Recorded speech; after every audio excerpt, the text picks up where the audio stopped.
Assalamualaikum warahmatullahi wabarakatuh. Bapak dan Ibu guru hebat, perkenalkan saya Supriyatno. Dalam aksi nyata kali ini, saya ingin berbagi pengalaman pemahaman tentang merdeka belajar.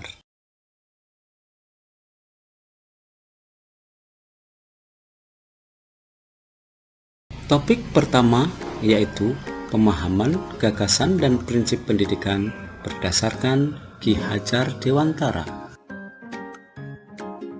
Pada materi kali ini terdapat 5 modul pelatihan mandiri belajar. Yang pertama, mengenali dan memahami diri sebagai pendidik. Kedua, mendidik dan mengajar. 3, mendampingi murid dengan utuh dan menyeluruh. 4, mendidik dan melatih kecerdasan budi pekerti. Dan yang terakhir, pendidikan yang menghantarkan keselamatan dan kebahagiaan. Bapak Ibu guru hebat, mari kita mulai dari yang pertama, yaitu mengenali dan memahami diri sebagai pendidik. Di sini kita diminta untuk merefleksikan diri dan peran sebagai pendidik, serta diminta untuk memproyeksikan diri menjadi guru seperti apa di masa depan.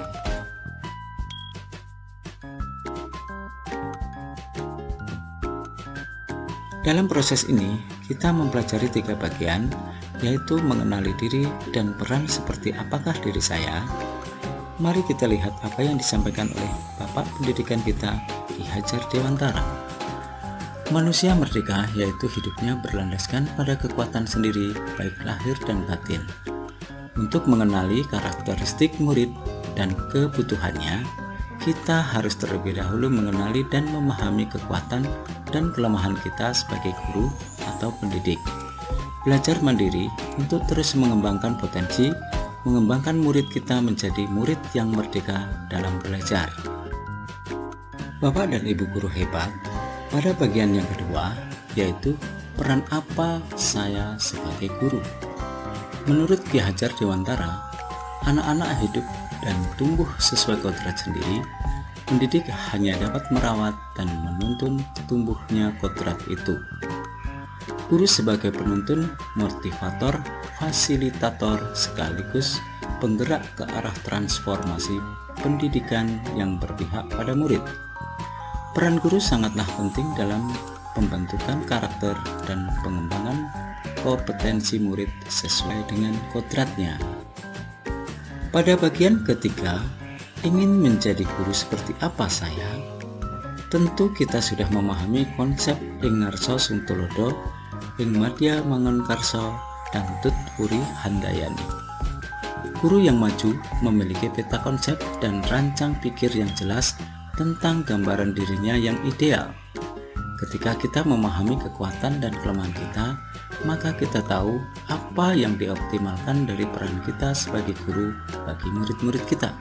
Inilah hakikat guru yang mampu memerdekakan murid. Bapak dan Ibu guru hebat, mari kita menuju yang kedua, yaitu mendidik dan mengajar. Di sini ada 3 bagian yang harus kita pelajari, antara lain 1. Mendidik dan menyeluruh. 2. Mendidik selama 1 abad. Dan yang ketiga, menjadi manusia secara utuh. Mendidik menurut Ki Hajar Dewantara adalah menuntun segala kodrat yang ada pada murid agar mencapai kebahagiaan dan keselamatan sebagai manusia atau anggota masyarakat. Sedangkan mengajar adalah proses pendidikan dalam memberi ilmu untuk kecakapan hidup anak secara lahir dan batin. Bagian ketiga yaitu mendampingi murid dengan utuh dan menyeluruh. Bagian ini terdapat 2 bagian, antara lain kodrat murid dan asas trikon. Mari kita pelajari satu persatu. Pertama, bahwa segala perubahan pada murid dihubungkan dengan segala kodrat keadaan, kodrat alam, dan kodrat zaman. Tugas guru memastikan seluruh dimensi diri dalam kehidupan murid bisa dikenali, digali, dan dikembangkan. Sedangkan asas trikon terdiri dari 1. Kontinuitas. Kontinuitas merupakan pengembangan yang harus dilakukan secara terus-menerus dengan perencanaan yang baik. 2. Konvergen. Konvergen merupakan pengembangan yang diambil dari berbagai sumber. Yang ketiga, konsentris. Konsentris merupakan pengembangan pendidikan yang dilakukan harus tetap berdasarkan kepribadian kita sendiri. Bapak Ibu guru hebat, sekarang di bagian keempat, mendidik dan melatih kecerdasan dan budi pekerti. Mari kita pelajari apa itu budi pekerti dan apa itu teori konvergensi.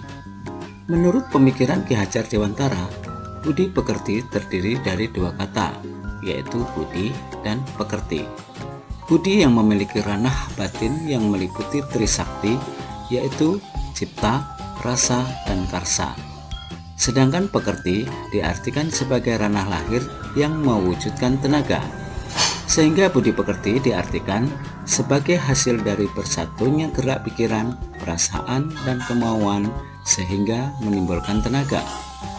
Teori konsep konvergensi dimaksudkan sebagai transformasi pendidikan yang mengarahkan murid dapat berinteraksi dengan budaya lain tanpa kehilangan jati diri dan sebagai sebuah misi mulia mampu melakukan dialog budaya dengan budaya lain tanpa harus mengelakkan budaya sendiri. Dan tujuan akhir dari seluruh pendidikan yaitu keselamatan dan kebahagiaan murid hanya melalui sistem AMONG. Murid adalah generasi natif digital yang hidup di era kemajuan yang mengharuskan guru menjadi pendidik yang adaptif, efektif, kolaboratif, dan berpihak pada murid. Bapak dan Ibu guru hebat, saya mengharapkan umpan balik dari Bapak dan Ibu setelah mendengarkan paparan materi Merdeka Belajar dengan cara mengisi link Google Form berikut atau dapat mengisi pada ruang komentar di bawah ini dengan mengisi apa yang Bapak Ibu pikirkan dan langkah kerja apa yang akan Bapak Ibu lakukan setelah memahami pemahaman materi belajar tersebut. Terakhir dari saya, mari kita dukung transformasi teknologi pendidikan di Indonesia menuju abad 21. Apabila dalam penyampaian materi saya kali ini kurang pas, kiranya Bapak dan Ibu hebat dapat memberikan saran positif. Akhir kata, wassalamualaikum warahmatullahi wabarakatuh.